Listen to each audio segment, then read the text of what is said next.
Gloria a Dios. Oscar, él es el hermano, que allá hay una silla acá, hombre. Adelante. Gloria a Dios. Dios les bendiga a todos. Dios les bendiga a todos los que están allí. Tibisay, bienvenida. Hermano Jonathan, bienvenido.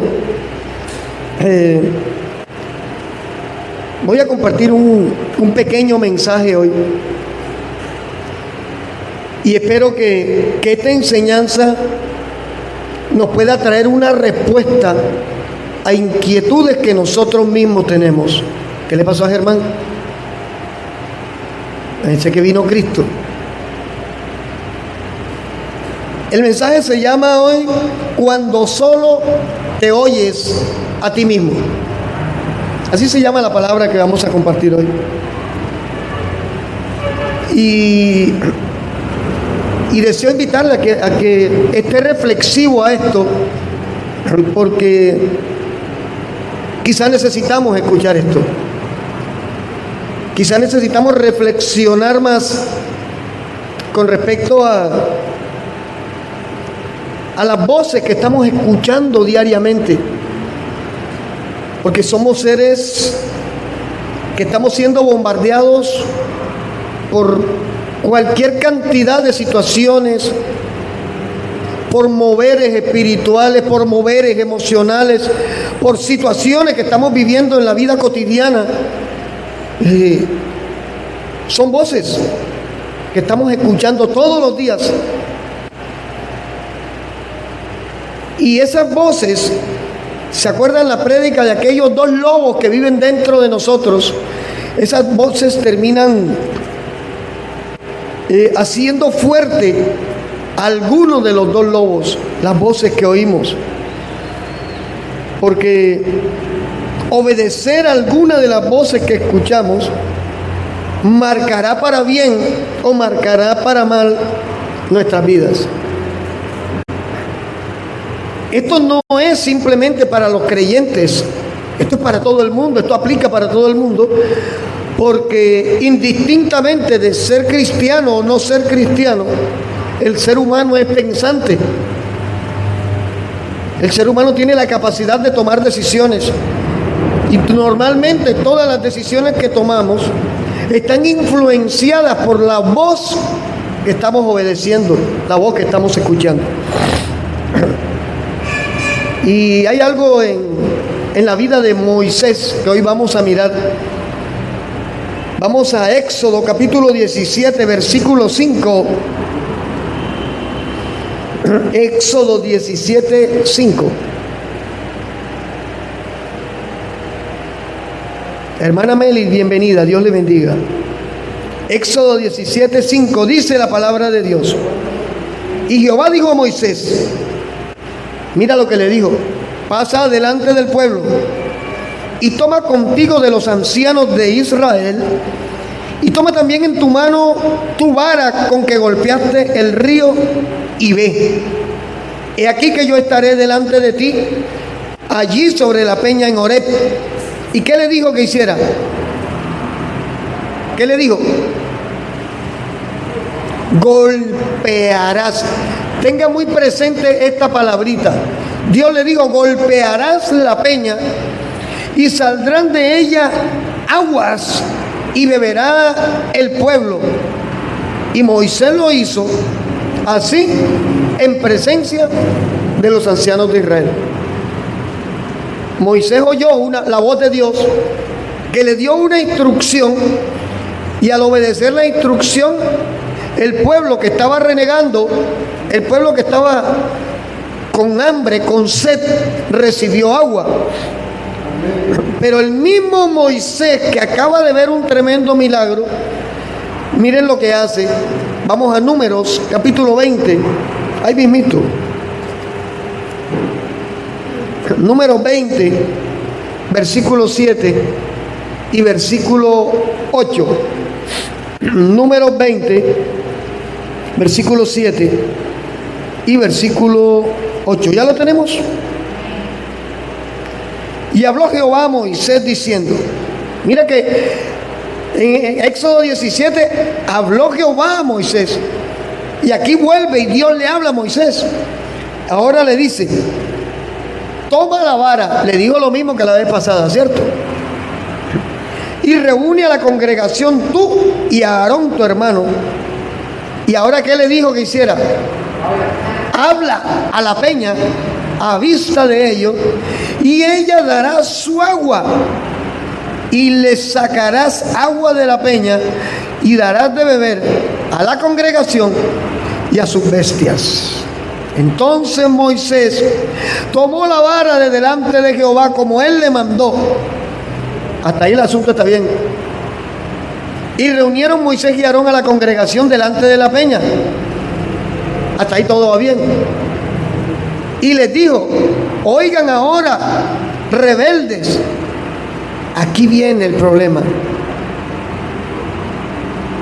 Les haremos de hacer salir agua de esta peña. Entonces alzó Moisés su mano y ¿qué hizo? Golpeó la peña con su vara 2 veces y salieron muchas aguas y bebió la congregación y sus bestias. Y Jehová dijo a Moisés y Aarón, por cuanto no creíste en mí para santificarme delante de los hijos de Israel, por tanto, no meterás a esta congregación en la tierra que les he entregado. En Éxodo 17, Dios le dijo a Moisés, golpea la piedra. El pueblo tenía sed. Y golpeó y el pueblo bebió. En Números 20, Dios le dice a Moisés, toma la vara, pero dile a la piedra. Aquí hay un problema, porque estos 2 versículos revelan un tremendo problema que había en la vida de Moisés y por qué no decir que hay también en la vida de nosotros. ¿Por qué? Tenemos un problema y es que oímos, escuchamos para contestar y no para entender. Nuestra naturaleza caída en todo momento está peleando. Y todas aquellas cosas que nos dicen y que de alguna manera revelan nuestra condición o nos confrontan con la condición, van a producir en nosotros una reacción. Y es hacer, decir, reaccionar. Pero, como decía, escuchamos no para entender, escuchamos para reaccionar, para responder.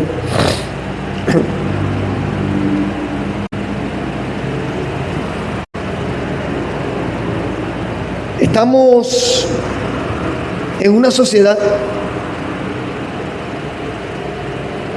donde no siempre interesa lo que otros nos tienen que decir. Y el pueblo de Dios está en la misma condición. Porque lo único que cuenta es aquello de lo que uno está convencido. Y esto es de cuidado. Escuchar es una actitud ante la cual, es una actitud ante la vida, que no siempre practicamos. Hay personas que tienen una respuesta automática. Los correos son los que tienen respuesta automática, ¿cierto? Y el WhatsApp tiene una respuesta automática. Y muchas veces reaccionamos como WhatsApp, como correo, porque nos están, bienvenida hermana Mónica, nos están hablando algo y no nos han terminado de hablar y ya tenemos una respuesta allí, sale de la boca una respuesta sin haber terminado de escuchar. ¿Qué es lo que nos quieren decir? Eso es parte de nuestra lucha interna. Eso es parte de la lucha entre la parte espiritual y la parte emocional de nosotros. Esto es provocado por lo que podemos llamar, y vamos a denominarlo en esta enseñanza, ruidos mentales. Tenemos mucho ruido en la cabeza. Dios nos colocó orejas no solo para percibir sonido, sino para escuchar.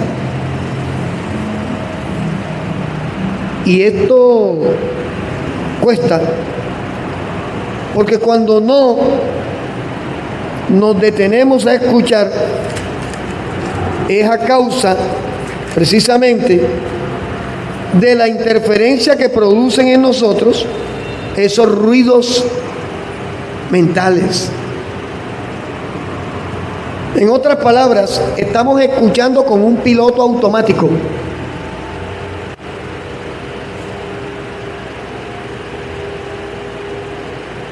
Y ese piloto automático lo podemos definir como la actitud con la cual no queremos que otros nos convenzan de cosas que supuestamente ya sabemos.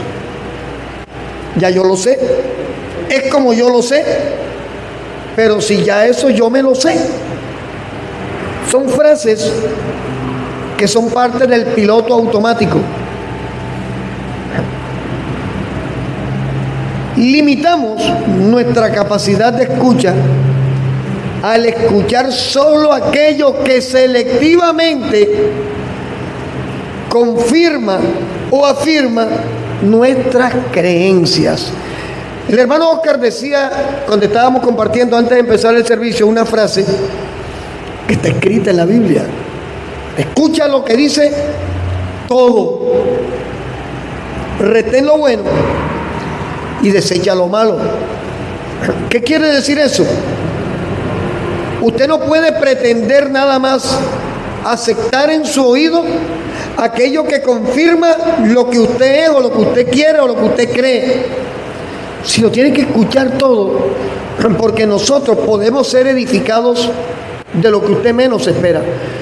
Nosotros, la iglesia, como cuerpo de Cristo, le ha faltado tanta humildad que simplemente pretendemos imponer un dogma teológico, porque es que a mí me enseñaron así, yo aprendí así, y definitivamente nos perdemos muchas veces de aprender cosas maravillosas que Dios tiene para nosotros por estar con ese piloto automático, porque la interferencia, los ruidos mentales no nos dan para aceptar que cualquiera que llegue y se siente por primera vez al lado de nosotros nos puede regalar una palabra que venga de parte de Dios.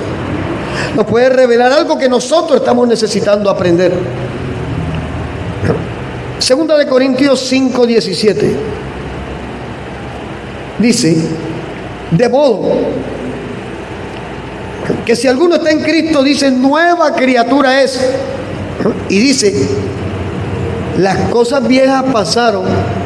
Y dice más, dice, todas son hechas nuevas. Hemos explicado varias veces, en varias prédicas, que nuestra mente es un campo de batalla. Es allí el porqué cuando el apóstol Pablo estaba preso, y allá en Efesios habla sobre la armadura de la fe. El apóstol Pablo habla del yelmo de la salvación. Pablo estaba mirando a los soldados que lo tenían preso y tiene la revelación. Y en la armadura espiritual, que entre otras cosas hay que aclarar, no me la pongo cuando oro, me la pone el Espíritu Santo el día que abrí mi corazón a Cristo y le dije que fuera mi Señor y Salvador. Ese día usted recibió completa la armadura, no es que yo me la pongo cuando voy a orar y ahora voy, no. Cuando usted recibió a Cristo, usted recibió al Espíritu. Cuando usted recibió al Espíritu Santo, usted recibió la porción, el don que Dios dispuso para su vida. Recibió el llamado, recibió el paquete completo. Que en el proceso, en nuestro caminar con Dios, el Espíritu le va revelando cómo lo quiere usar, en qué lo quiere usar y hacia dónde lo quiere usar. Es otra cosa. Pero el apóstol Pablo habla de un ingrediente que es el yelmo de la salvación. El yelmo era el casco que el soldado usaba y que protegía la cabeza, el cerebro, el cráneo. De las macanas se llamaban, los mazos que usaban los enemigos. Para nosotros, el yelmo de la salvación es una mente en la cual, como dice el apóstol, los pensamientos nuestros están sujetos a la mente de Cristo. ¿Qué es tener una mente como la mente de Cristo? Ah, claro, no es decir cada 2 minutos, aleluya, aleluya. Eso no es la mente de Cristo. La mente de Cristo es que mi vida, nuestros pasos, se alinean, cada decisión se alinea a lo que Jesús nos enseñó como testimonio de vida, a los principios que Él nos dejó como testimonio. A nuestra mente llegan todos los dardos del enemigo. No, pastor, a mí no me llegan, a todos nos llegan. No, que yo soy súper ungida y hago 45 días de ayuno. Puedes hacer 1000 días de ayuno si lo resistes. Pero tu mente seguirá siendo un campo de batalla donde Satanás va a estar lanzando dardos en todo momento.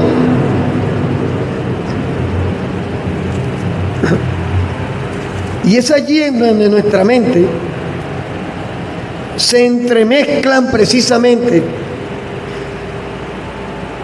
llamémosle, los sonidos del pasado, los rumores del pasado, que son aquellas experiencias traumáticas, aquellas experiencias dolorosas, aquellas caídas desastrosas, que el enemigo va a tratar en todo momento de recordártelas, de tirártelas en la cara, de decirte que tú no has ganado nada, de decirte que no has avanzado nada, de decirte que tu arrepentimiento de qué te sirve si no se ha traducido en nada. Esos son sonidos del pasado, son dardos que las tinieblas te lanzan a ver si tú los aceptas. Porque el que está en Cristo es una nueva criatura.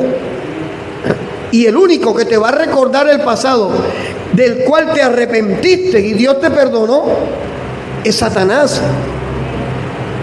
El Espíritu Santo no te va a recordar un pasado que ya Dios te perdonó. El Espíritu Santo no te va a acusar de un pasado por el cual Cristo murió en la cruz para que tú fueras una nueva criatura. El Espíritu Santo no te va a estar diciendo cada ratico, mira, porquería, basura, eras un drogadicto, eras prostituta, eras atracador, eras mentiroso, eras sicario. El Espíritu Santo no va a hacer eso.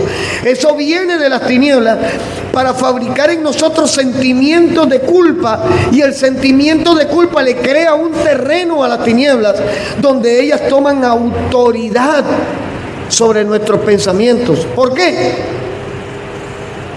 Porque cuando el enemigo toma control de nuestros pensamientos, toma control de nuestras decisiones. ¿Cierto, hermana Milena, que podemos ser confundidos?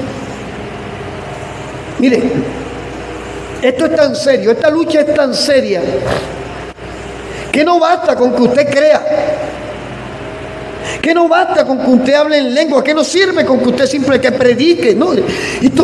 ¿Por qué? La Biblia dice que Satanás se disfraza de ángel de luz. Y hay veces que estamos a la expectativa de una respuesta, necesitamos una solución, una salida en Dios. Y el enemigo también lo sabe. Satanás también sabe que usted tiene necesidades. El diablo sabe que tenemos necesidades. Y va a lanzarte una palabra, y va a usar personas, y va a usar ministros incluso, para ponerte en el oído palabras que no vienen de Dios. Por eso es que el apóstol Pablo habla y dice que examinemos los espíritus. No es que tú andes buscando cuál es el espíritu que opera en una persona. Se trata de discernir cuando te hablan quién te habló. ¿Por qué? Porque a Satanás le fascina fabricar algo que se llama confusión. Y la confusión se fabrica en la mente, no es en otra parte, es en tu cabeza. Porque el diablo sabe que tú eres lo que tú piensas, que tú eres lo que tú crees. Ahora, si tu mente está atrapada a todas horas con tantos ruidos, ¿cómo será tu capacidad para escuchar? Volvamos a Moisés. ¿Qué podía estar estorbando la capacidad de escuchar de Moisés. Porque acá hay un problema, y dije que estos dos versículos que leímos de Éxodo 17 y Números 20 revelan que Moisés tenía un problema. Moisés no estaba escuchando a Dios. Dios le dijo inicialmente: golpee la roca. Pero ¿qué había en el corazón de Moisés? Que Dios le dice ahora: coja la misma vara, pero ahora dígale a la roca. Moisés tenía una cantidad de problemas que quizás son los mismos problemas que tú y yo tenemos en este tiempo. En primer lugar, Moisés no era hebreo, no era egipcio, perdón, era hebreo. Y fue criado como príncipe egipcio. O sea, Moisés tenía unas costumbres diferentes a las costumbres de los hebreos. Moisés tenía un temperamento bastante complicado. Recuerden que asesinó a un egipcio, pero en el corazón de Moisés, su temperamento, habían otras cosas que también tenían que estarlo afligiendo, como nos afligen a nosotros las situaciones que nos golpean día a día. Porque el que diga que no es afligido no está diciendo verdades. Nosotros vivimos situaciones todos los días, y la decisión que tomamos ante esas situaciones depende de la manera en que estamos pensando, depende de la voz que estamos escuchando en nuestros pensamientos. En Éxodo 2, versículos 11 y 12, se muestra que el temperamento de Moisés lo llevó a matar a un egipcio. No sé si usted sabía que Moisés estuvo condenado a muerte por Faraón. Faraón lo crió como hijo. Sin embargo, en Éxodo 2, Éxodo capítulo 2, en el versículo 3,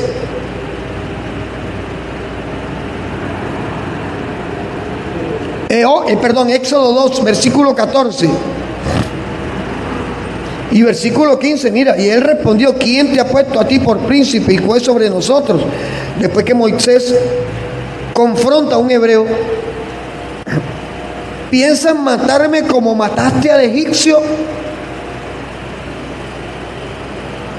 Entonces Moisés tuvo ¿qué? Miedo, y dijo: ciertamente esto ha sido descubierto. Oyendo Faraón acerca de este hecho, procuró matar a Moisés, pero Moisés huyó de delante de Faraón. Moisés tiene una crisis de identidad.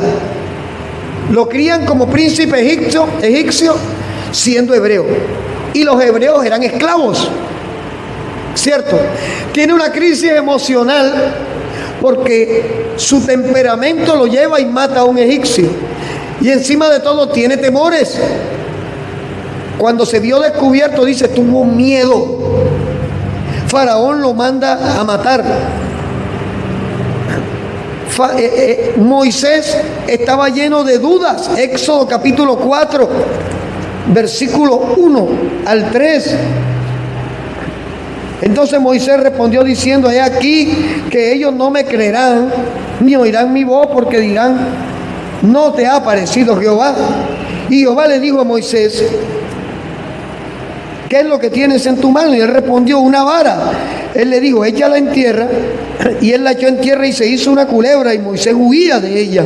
Entonces dijo Jehová a Moisés: extiende tu mano, tómala por la cola. Y él la extendió su mano y la tomó, y se volvió vara en su mano. O sea, Moisés tenía dudas. Pero Moisés también tenía problemas físicos, tenía problemas de autoestima. Éxodo 4:10. Entonces dijo Moisés a Jehová: ay, Señor, nunca he sido hombre de fácil palabra, ni antes, ni desde que tú le hablas a tu siervo, porque soy tardo en el habla y torpe de lengua. Dicen que era tartamudo. Nos damos cuenta que por la cabeza de Moisés había una cantidad de voces gritándole a Moisés, hablándole a Moisés, y Moisés optó por escuchar las voces diferentes a la voz de Dios. Y es que el problema no fue que Moisés golpeara la roca. El problema es que había un propósito, y era el mismo propósito que como iglesia tenemos en este tiempo. Que el que sea exaltado, que el que sea glorificado, que el que sea visto sea el Señor, no nosotros. La Biblia dice que Dios no comparte su gloria con nadie, y Moisés literalmente le estaba robando la gloria a Dios. Moisés no había entendido que cuando golpeó la roca por orden de Dios, el agua brotó porque la orden la dio Dios. Moisés creyó que el agua la hacía brotar él. ¿Acaso no pasa lo mismo en este tiempo con los pseudoapóstoles? Cuando se permite en las congregaciones la idolatría hacia el apóstol, el pastor, el ministro, es la misma situación. Cuando yo permito que la figura mía opaque a la figura de Cristo, yo estoy cayendo en el mismo pecado que cayó Moisés, de vanagloria, de creer que es que nosotros somos algo porque pudimos, porque somos capacitados, porque estudié teología, porque hice un estudio bíblico. Nosotros somos algo por misericordia de Dios. ¿Por qué? Porque ¿quiénes éramos sin Cristo? Nosotros debemos mirar nuestra vida espiritual como cuando manejamos un carro, un panorámico al frente mostrando el camino hacia donde vamos, y un retrovisor a un lado que nos recuerda por dónde pasamos, porque eso nos va a permitir ser humildes. Nosotros no podemos creer que somos más que nadie, para nada. Porque al final siempre va alguien que el diablo use para recordarte lo que tú eras. Y eso ya es en otro nivel. Porque cuando alguien se ufana de algo, el enemigo se encargará de avergonzar. Ahora, todo lo anterior pesaba en la vida de Moisés y en su capacidad de escuchar. Moisés se oía a sí mismo. Moisés no prestó atención que Dios le dijo agarre la vara igual que antes, pero le dijo habla a la piedra delante de la congregación. ¿Qué estaba diciéndole Dios? Muéstrales que yo soy el que te respaldo, que yo soy el que hago brotar, que yo soy el que les traje libertad, que yo soy el que traigo la provisión, que yo soy el que peleo por ustedes, que yo soy el que abrí el mar rojo. Moisés cayó y golpeó, dando a entender con su actitud que la gloria era de él y no de Dios. Y eso es pecado. Y eso le costó que una generación no entrara a la tierra prometida, incluyendo a Moisés. Porque Moisés no entró. Moisés fue uno de los que vio la promesa de lejos, como dice Hebreos 11, con los héroes de la fe. Ahora, el no sentarse a escuchar, el no detenerse a escuchar nos va a traer problemas. Y quiero retrotraer dos testimonios que hoy, cuando estaba terminando la enseñanza, el Espíritu Santo me recordaba, mira, ve, lo que es no escuchar, lo que es oír la voz que alimenta lo que yo quiero alimentar. Con nosotros se congregó hace años una hermana que, terminando un servicio, me llamó y me dijo, usted nos está enseñando es algarrobas. Era una anciana, uno tiene que respetar, pero eso no quiere decir que yo debo aceptar que ella siguiera en su error. Y lo que estaba enseñando era acerca del verdadero poder de la sangre de Cristo. Y yo le dije, hermana, ¿usted sabe qué es algarroba? Comida para cerdos. Y yo aquí no tengo cerdos, tengo ovejas. Los cerdos viven en el lodo, son omnívoros. El cerdo come de todo, la oveja come pasto verde. Es diferente. Sí, lo que pasa es que usted está diciendo que yo estoy equivocada desde que empecé en el Evangelio. ¿Y a usted qué le enseñaron? A mí me enseñaron que la sangre de Cristo tiene poder. Le dije, yo también lo creo. Yo también creo que la sangre de Cristo tiene poder. El asunto es que usted cree que la sangre de Cristo la venden en la tienda y que compro 1 litro de sangre y la echo en la puerta de mi casa para que el diablo no me eche brujería. Y yo no creo eso, porque la Biblia no enseña eso. La sangre de Cristo fue derramada una sola vez. Fue anunciada desde el tabernáculo de reunión, desde el Edén. Dios sacrificó 2 animales. Por allí hubo un varón que ante esta enseñanza que publiqué me escribió y me dijo, usted está equivocado, porque Dios no mata animales. Dios debió coger 2 serpientes e hizo una túnica. Y yo le dije, bueno, vamos a asumir que usted tiene la razón. ¿Cuántas serpientes necesitan matar? No, él cogió unas pieles de serpiente que no hay que matarla porque bota la piel. Y yo, bueno, listo. ¿Cuántas pieles de serpiente necesitas tú para hacer una túnica que cubriera a Adán y a Eva de la cabeza a los pies? Estoy esperando la respuesta. Pero si hay algo que nosotros debemos tener claro, es que las instrucciones que vienen de Dios son reveladas por el Espíritu, no fundamentadas en la lógica. Adán y Eva se cubrieron los genitales con unas hojas de higuera, pero Dios los cubrió, dice, con piel de animales. El primer sacrificio, lo que se llama la sangre sacrificial, el primer derramamiento de sangre no vino del hombre, vino de Dios hacia el hombre, expresándole a la humanidad a través de Adán y Eva que a través de la sangre habría perdón de pecados. Y si usted a partir de Génesis empieza a estudiar la palabra, se dará cuenta que en el tabernáculo de reunión todos los sacrificios que se hacían incluían derramamiento de sangre de animales. Todos. Por la purificación, derrame sangre. Por la remisión de pecado, degüelle un animal. Por la presentación de los niños en el templo, degüelle un animal.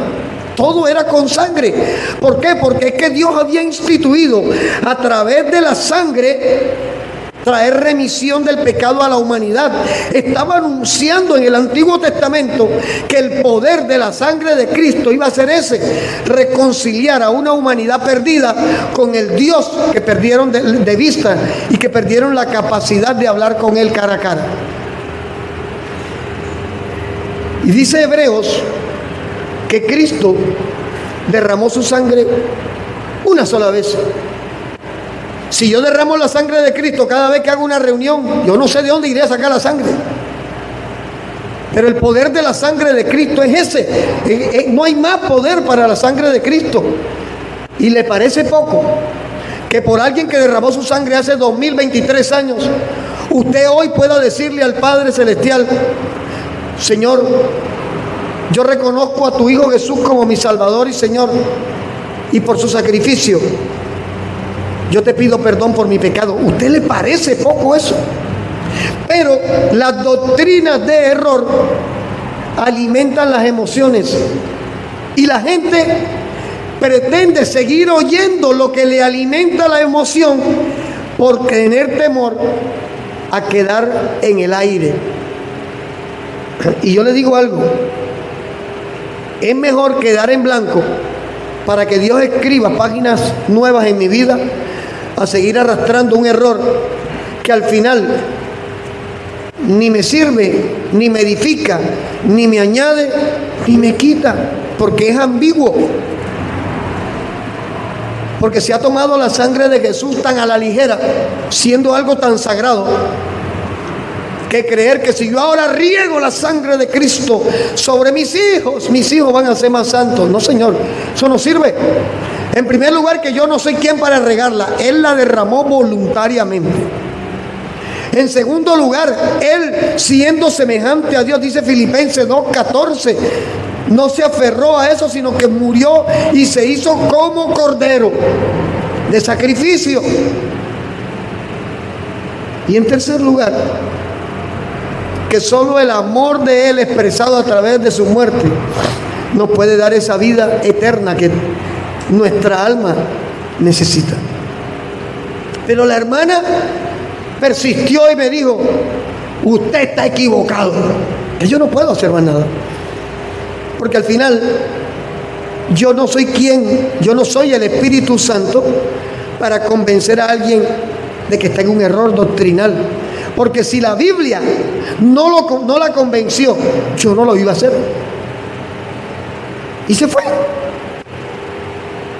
Porque estábamos enseñando comida de cerdos.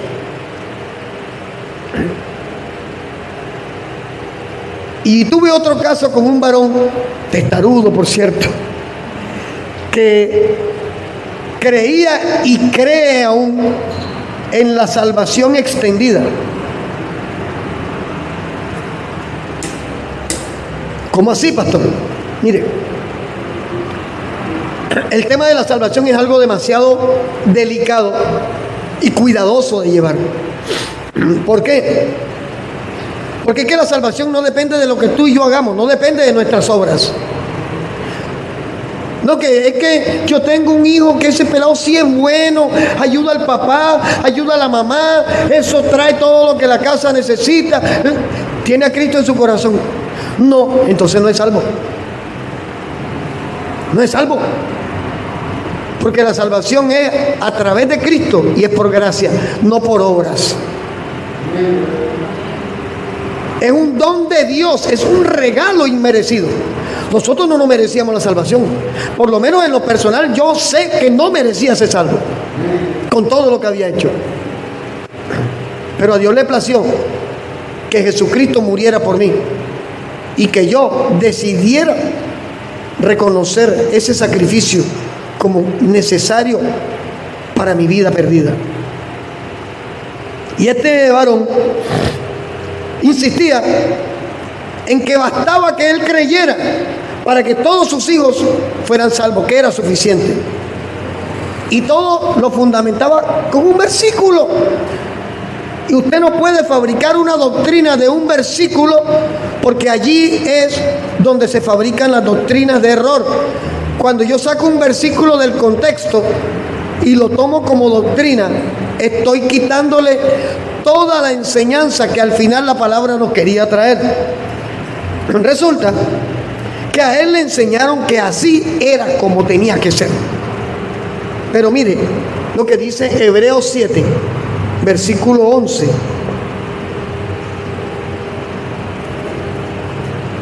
Hebreos 7, 11. Yo siempre aclaro, yo no lo digo, yo estoy leyendo lo que está escrito. Gloria a Dios. Hebreos 7, 11 dice: sí, pues la perfección fuera por el sacerdocio levítico. Ahora le explico todo esto.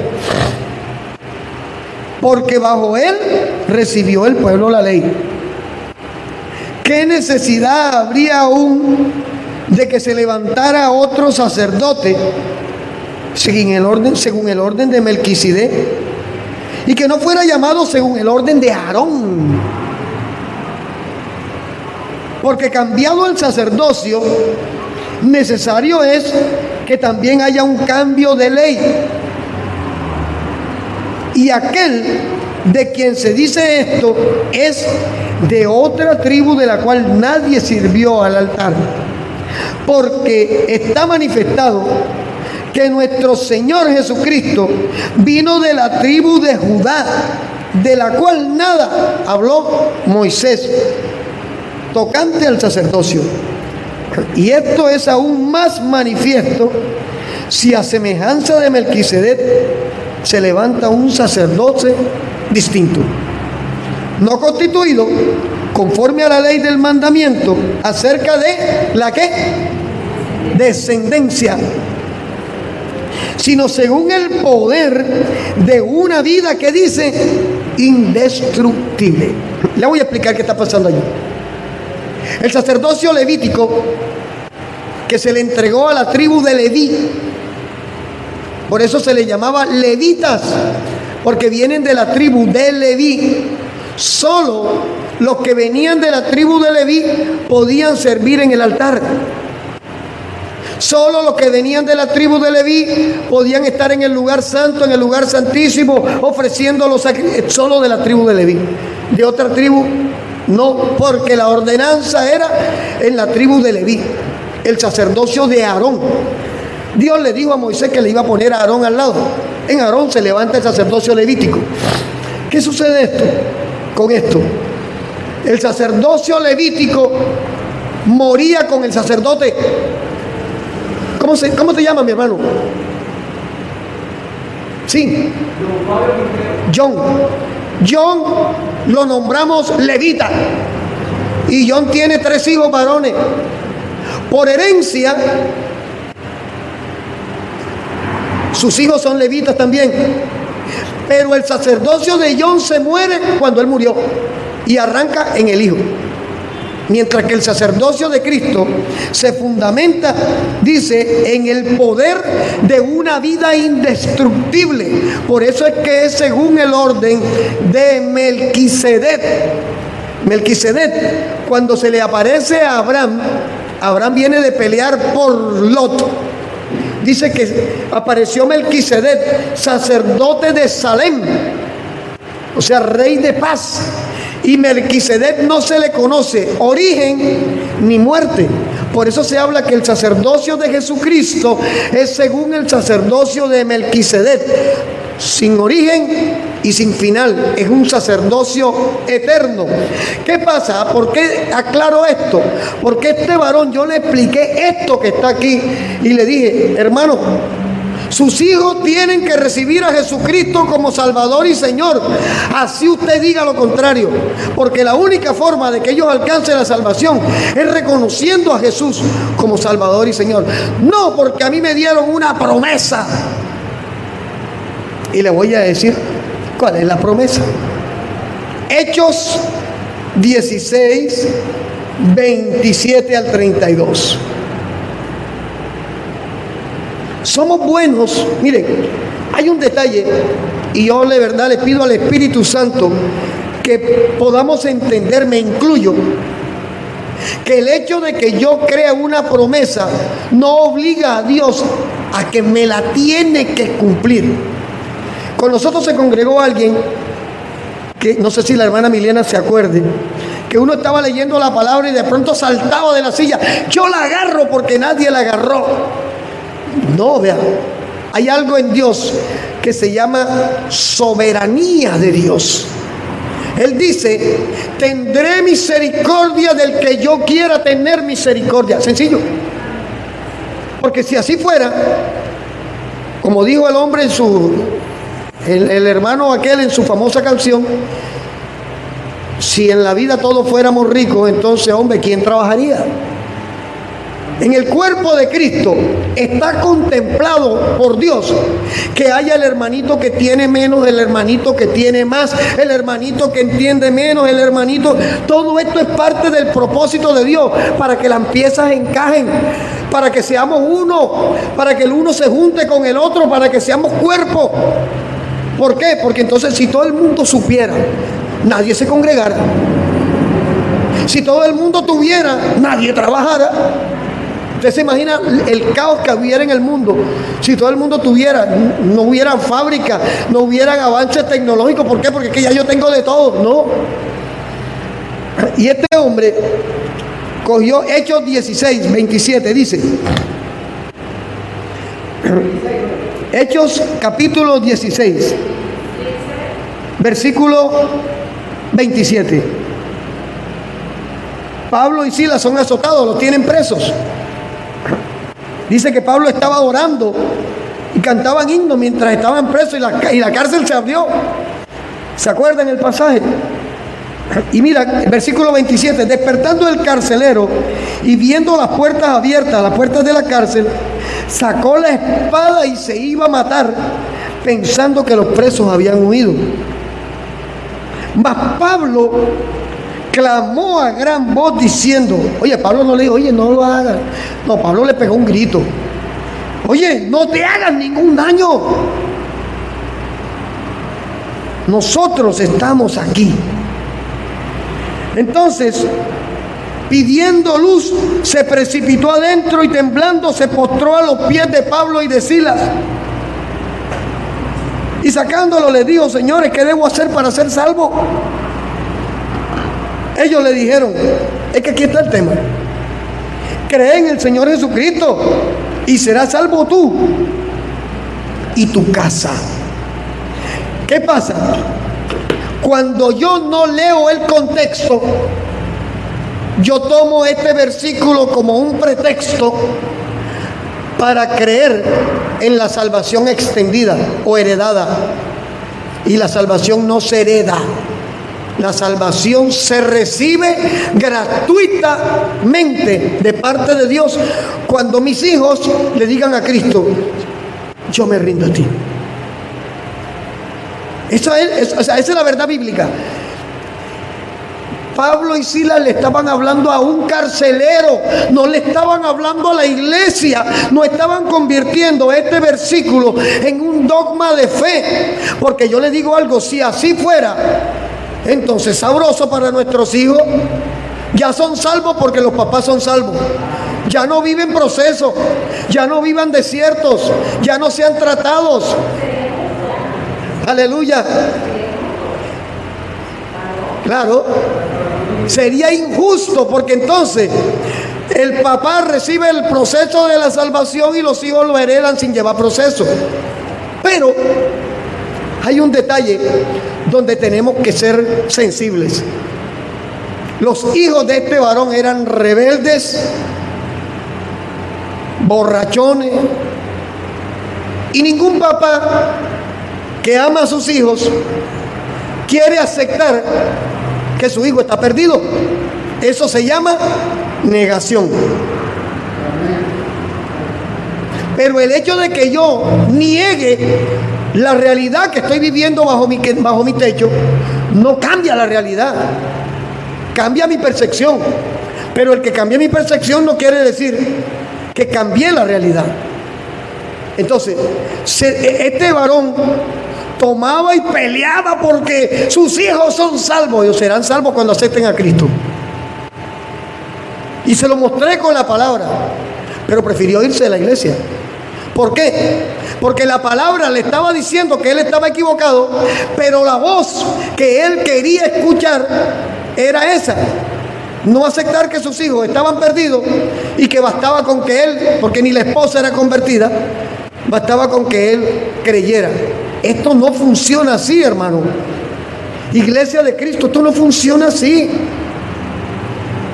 No, porque es que está escrito que Dios le dijo a Moisés, y ustedes me serán un reino de sacerdotes y levitas. Oye, pero eso tú tienes que estudiarlo. Tomar la palabra, memorizarla y tomarla por dogma de fe no es así, oíste. Dios le estaba hablando a Israel. Sí, perfecto, es cierto.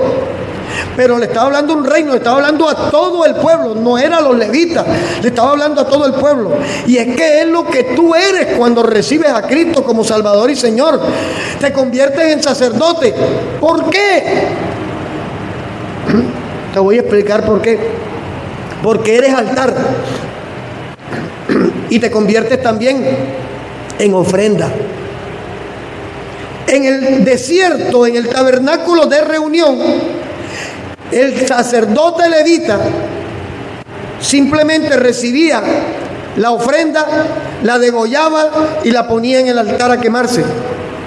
En Cristo, con el nuevo sacerdocio, ya no hay que ir al desierto a matar animales.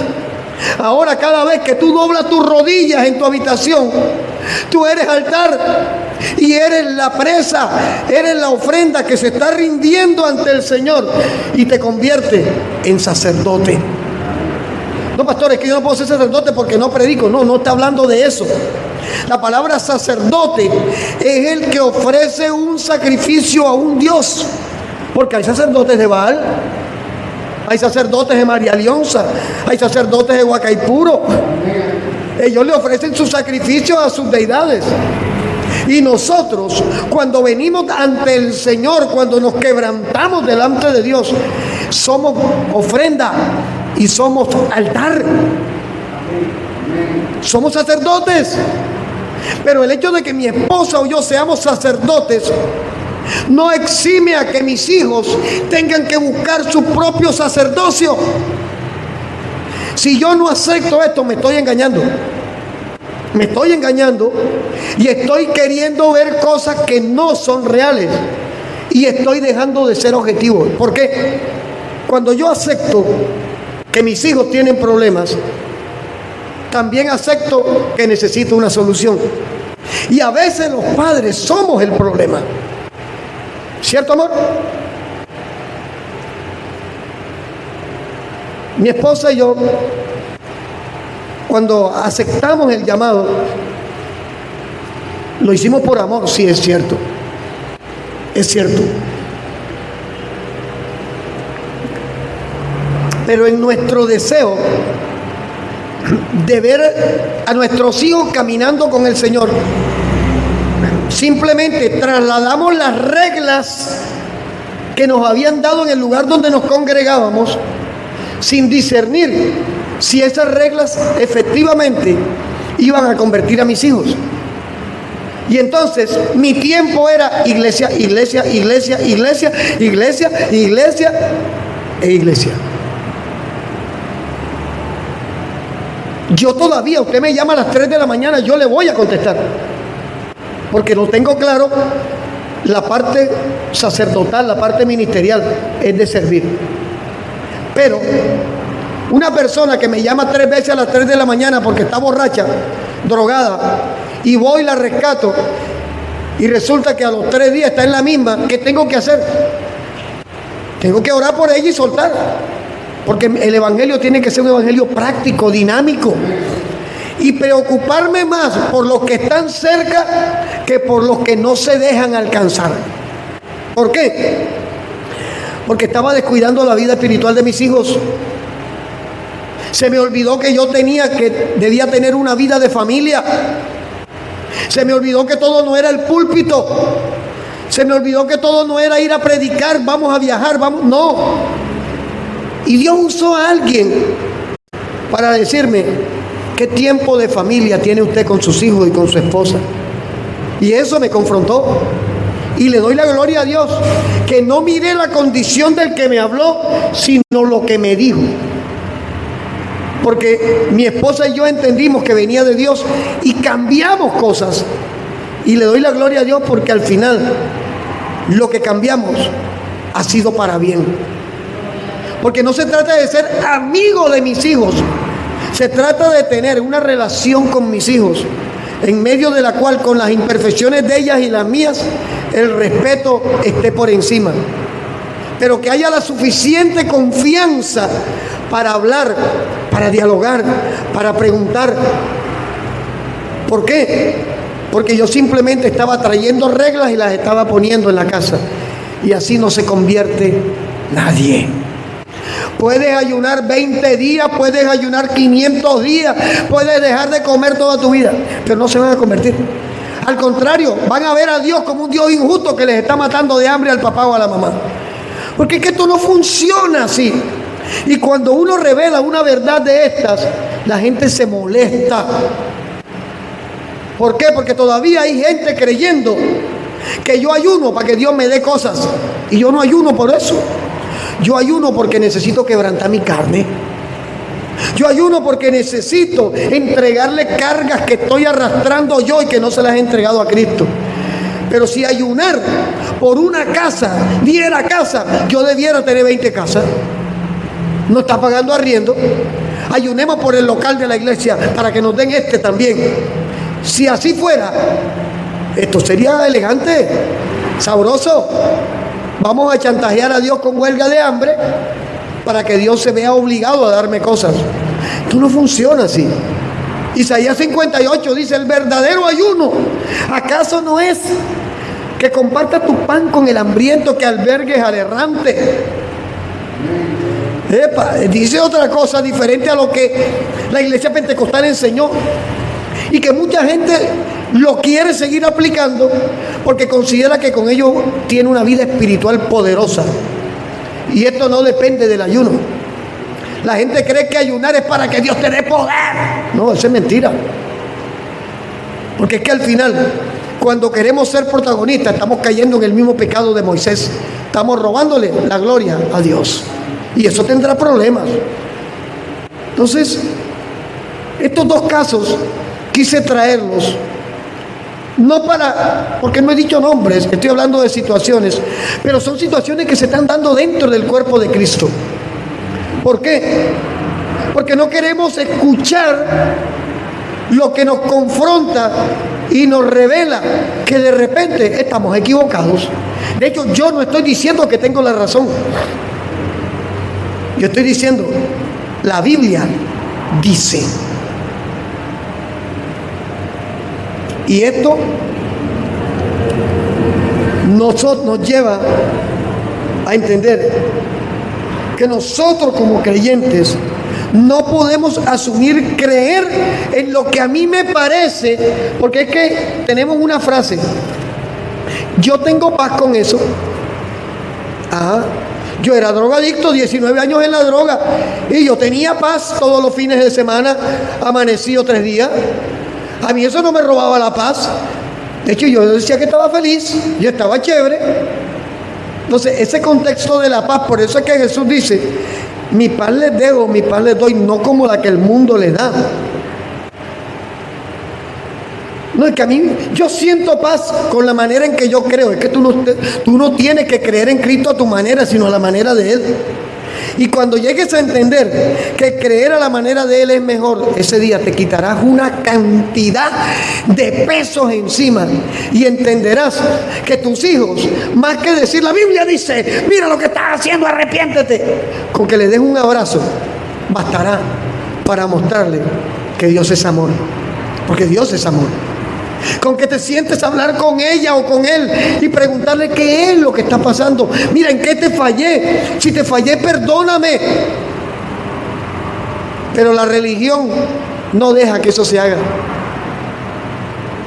La religión le dice: usted tiene la razón, crea en el Señor Jesucristo, ellos van a ser salvos porque usted es salvo, porque Dios tiene. No, Señor, Dios no tiene. No, Señor. De hecho, nuestros familiares que no son salvos deben convertirse en el motivo de oración para quebrantarnos delante de Dios. Debe ser así. Yo me pongo a discernir todo esto y uno se da cuenta, y tenemos que darle la gloria a Dios, que al final, cuando entiendes que tener un llamado no te excluye de procesos. Que 2 Corintios 5:17 nos dice que debemos ser renovados por completo, no por pedacitos. Nos damos cuenta que tenemos tantas cosas por cambiar y que tenemos que aprender a escuchar. Moisés vio la gloria de Dios. Moisés vio milagros. Moisés hablaba con Dios. Moisés vio la mano de Dios peleando por él. Pero sin embargo, en un momento crucial, prefirió escucharse a sí mismo y no a Dios. Y allí quiero llegar. Nosotros necesitamos oír la voz de Dios. Dios no te va a venir necesariamente a decirte: yo, 3 de la mañana, yo, yo soy tu Dios, el que te ha estado llamando. Dios no necesita hacer eso. Tú puedes levantarte, Germán, y ver al frente un aviso que nunca habías visto que dice: para el que cree todo es posible. Y eso te habló. Dios te habla en tu corazón. Dios te habla a través de las circunstancias. Dios te habla a través de tu caída. Claro, claro. Él no tiene un solo lenguaje. Él no tiene una sola manera de hablar. Acordémonos que está escrito, no lo digo yo, que somos administradores de la multiforme gracia de Dios. Él tiene millones de maneras de decirnos a nosotros: escúchenme, escúchame. Mire, si hay algo que puedo decirle yo y lo doy como testimonio, vale la pena desarmarse. Vale la pena romper la cuadrícula esa de que yo soy el pastor ungido, hiper mega santo, y ustedes son las miserables ovejas que tienen que obedecerme. No, eso tenemos que despojarnos de eso. Y que no, a mí me invitaron para ser pastor de tantas iglesias. Yo no quería ser. Vea, cuando el llamado viene de Dios, usted no lo quiere. ¿Por qué cree que tenía problemas Moisés? ¿Tú crees que Moisés quería llevar el pueblo al desierto? Todas las excusas que Moisés pone en Éxodo 4 eran excusas para decirle a Dios: hey, yo con esa gente no quiero. Y no es pecado que usted admita que hay momentos en que no quiere. Eso no es pecado. Queremos ser tan mega santos que... Hermana Jacqueline, usted dijo que no quería nada con Dios ayer. Arrepiéntase porque se va para el infierno. Entonces yo tengo como 30 infiernos esperándome. Porque a Dios más de una vez le he dicho: no quiero más nada, no puedo más. ¿Y sabes qué he escuchado cuando digo eso? La voz de Dios diciéndome: no puedes más porque estás en tu fuerza. Ahora descansa en las mías. El día que uno dice que no puede más, ese día te busca más gente para que ores por ellos. Ese día el que no estaba aparece. Ese día todo el mundo te llama.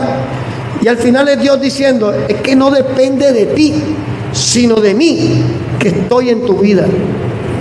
Cuando yo entiendo que no soy nada sin Cristo, mi vida cambia. Mire, a uno le entristece ver cuántas veces le hemos hablado a las mismas personas. Años. Tenemos personas de hace 7, 8, 10, 9, 5, 3 años encima diciéndole: oye, pero yo no soy Dios. Al final ellos le darán cuenta a Dios de sus decisiones. Yo podía hoy invitar a alguien a que viniera a predicar e irme para la playa con mi esposa, porque sé que le gusta el mar, porque se merece un rato de descanso. Pero nosotros vamos a playa días de semana. Por cierto, nos atienden mejor y no está el...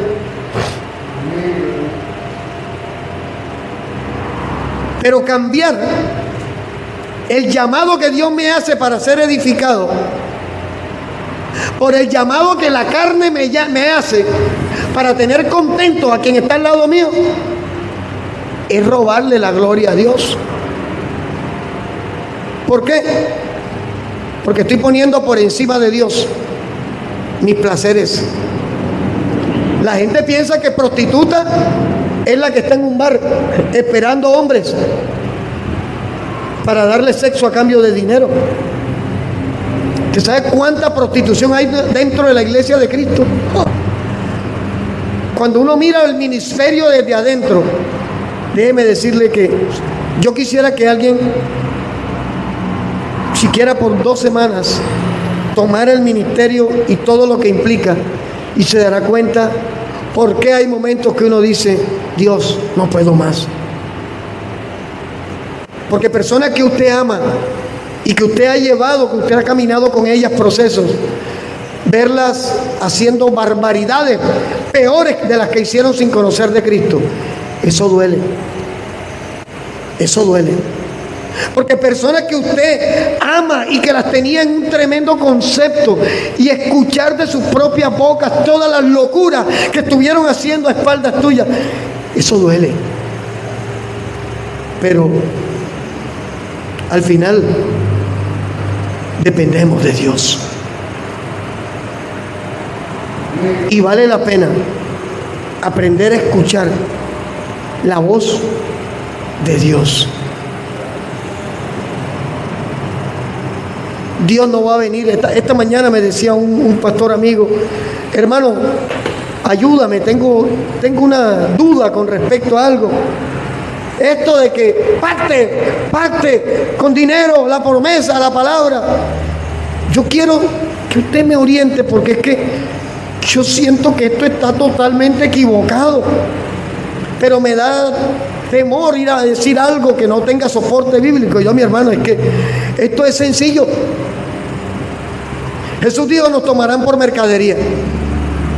La palabra será convertida en motivo de negocio.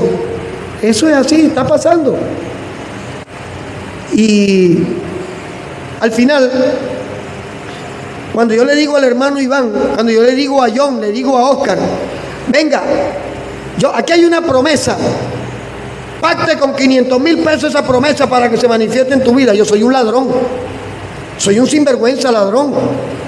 En primer lugar, porque estoy haciendo uso de algo que no me corresponde. La palabra es de Dios, no es mía. En segundo lugar, porque le estoy dando un uso indebido a lo que Dios entregó.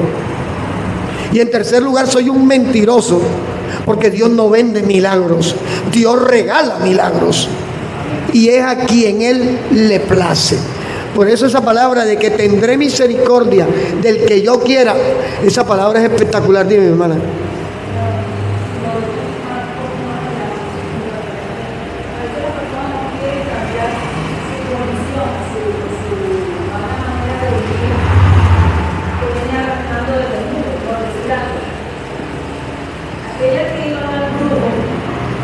Gloria a Dios. Exacto. Siguen pagándole al brujo. Amén, gloria a Dios. Terminamos con esto, así es.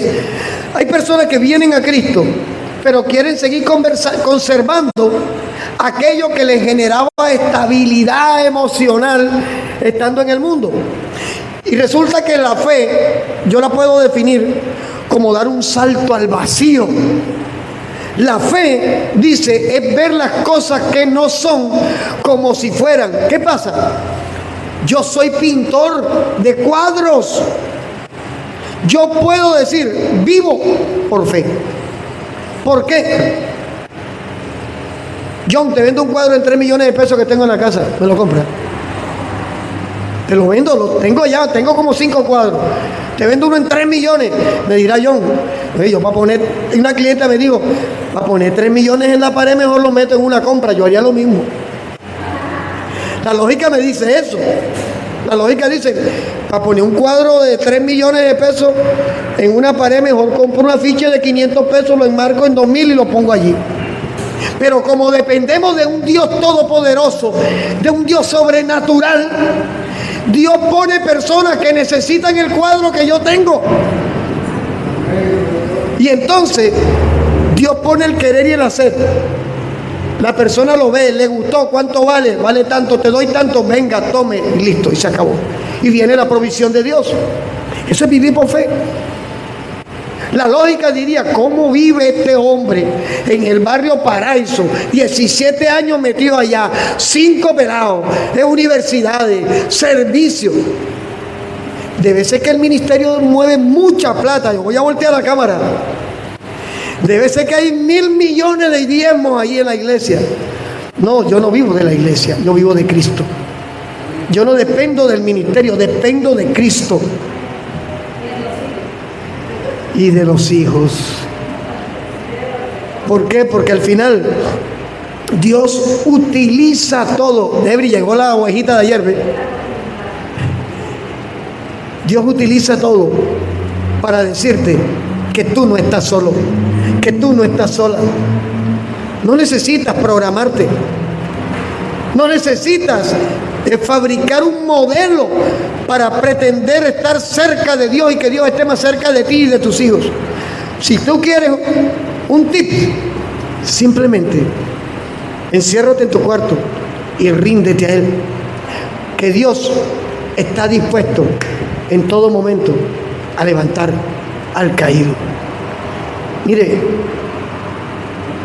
ninguno está exento de caer, ninguno está exento de fallar, ninguno está exento de confundirse, ninguno está exento de un momento de rebeldía. Cuando mi hijo Carlos Daniel tenía 3 años y me dijeron que tenía sarcoma, yo cogí la Biblia y la estrellé. Yo no era pastor. Me lo habían dicho un poco de veces y yo rechazaba. Yo no quiero eso. Y yo le dije a Dios, recuerdo cuando llegué desde las 9 de la mañana en el hospital pediátrico, llego a las 5 de la tarde, cumpleaños de mi esposa, sin un peso para un pudín, para una torta. Y la noticia era, mi hijo tiene sarcoma. Yo me encerré en el cuarto, estrellé la Biblia, me rompí la ropa y le dije, ¿cuál es el Dios que me da un hijo y me lo quita? Ese fui yo. Y ahí está, tiene 23 años ya. Ahí está Carlos Daniel. Porque al final Dios me hizo entender que Él hace como Él quiere. Y que cuando Él se mueve, su voluntad siempre será mejor que la mía. Y es la invitación que queremos hacerle a usted que está allí en la distancia, a usted que está aquí con nosotros. Quizás ha venido escuchando muchas voces.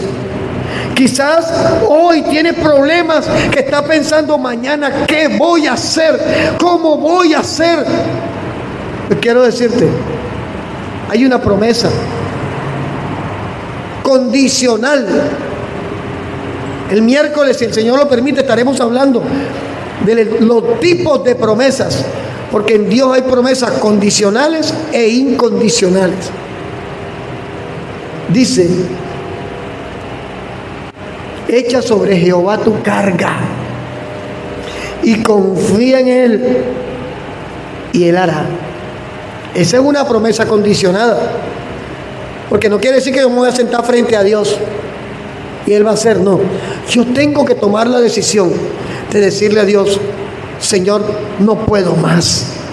Señor, el tiempo está pasando, mira mi vida, mira, yo tenía sueños, yo tengo anhelos, pero quizás me he equivocado, porque es que admitir que usted se ha equivocado no es pecado.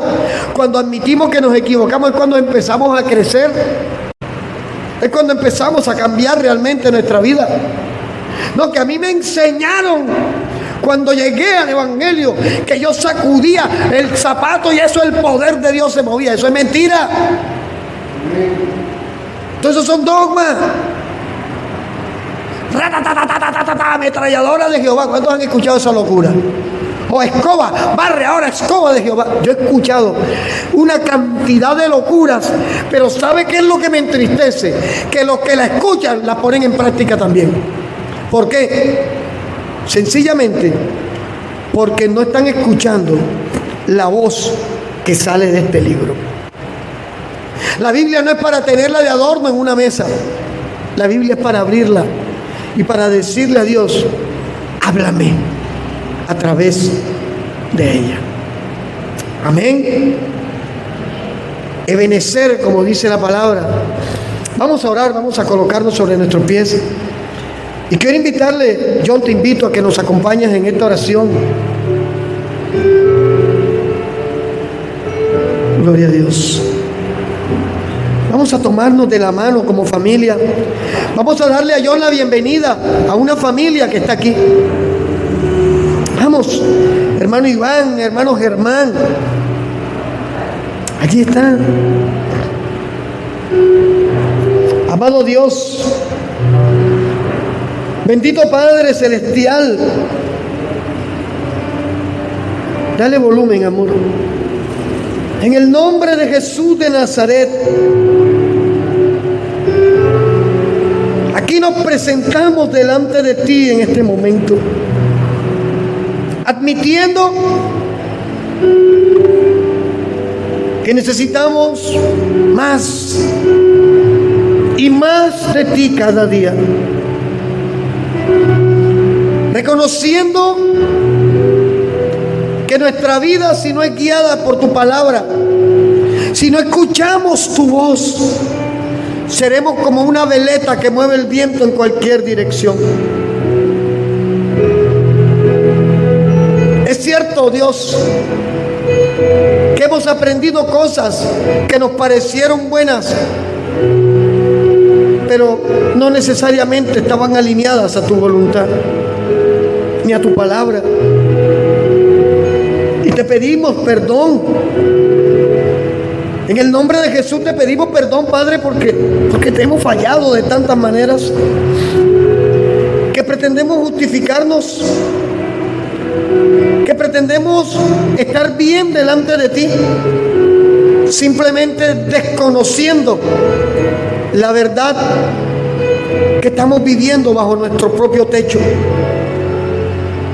Hoy nos ponemos de acuerdo en el nombre de Jesús para orar por nuestros hijos, por los que tenemos hijos en nuestras casas que necesitan de Cristo en su vida, que necesitan conocer de cerca al Dios que le dijo a Moisés: yo soy el que soy. El gran yo soy te envía. Aquí está la iglesia de Cristo represente en esta hora. Y te pedimos perdón, Padre, por palabras, por actitudes, por negligencia. Hemos querido que la iglesia camine a nuestro parecer y entendemos que debe caminar al tuyo.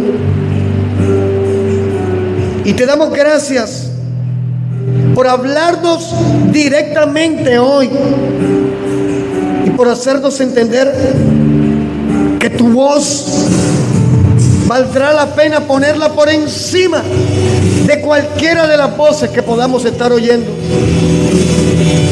Hoy entregamos a tu control el desánimo, la tristeza, la preocupación, la necesidad, la soberbia, la angustia, el afán. Hoy entregamos nuestro corazón en tus manos, amado Padre Celestial, y por medio de tu Hijo Jesucristo te rogamos que nos sigas enseñando a caminar en tu voluntad, que nos sigas enseñando a depender de ti y a confiar en que tu voluntad será mejor que la nuestra, en que tus métodos serán mejor que los nuestros, y que, como dice Deuteronomio 28, si oímos atentamente tu palabra, tu mandato, tus instrucciones, y no solo las oímos, sino las ponemos en práctica, tus bendiciones nos alcanzarán, vendrán sobre nosotros, vendrán sobre nuestra familia. En el nombre de Jesús, Padre, y te damos la gloria es tuya, la alabanza es tuya. Bendito seas por los siglos de los siglos, aleluya. Hoy te pedimos, Señor, por cada hermana, por cada hermano que está allí a través de Facebook conectado, escuchando tu palabra. Oramos para que coloquen por obra lo que tú hoy puedas haberles revelado. En el nombre de Jesús, que podamos ser hacedores de tu palabra, no solo oidores. Y que este remanente que hoy está delante de ti diciéndote presente, Dios, podamos ver tu gloria, podamos ver tu señorío, podamos ver tu poder manifestándose en nuestra vida, en nuestros hijos, en nuestras familias y en nuestras congregaciones, Dios. Te damos gracias, Señor, por tu misericordia, por tu bondad, porque estar aquí hoy un día más es producto de tu soberanía y tu voluntad perfecta. Gracias te damos en el nombre de Jesús por este tiempo, y recibe la gloria y la alabanza por los siglos de los siglos. ¿Cuántos pueden decir amén? ¿Cuántos pueden darle la gloria a Dios? Gloria a Dios, gloria a Dios. Si el Señor lo permite, el miércoles estaremos por aquí nuevamente.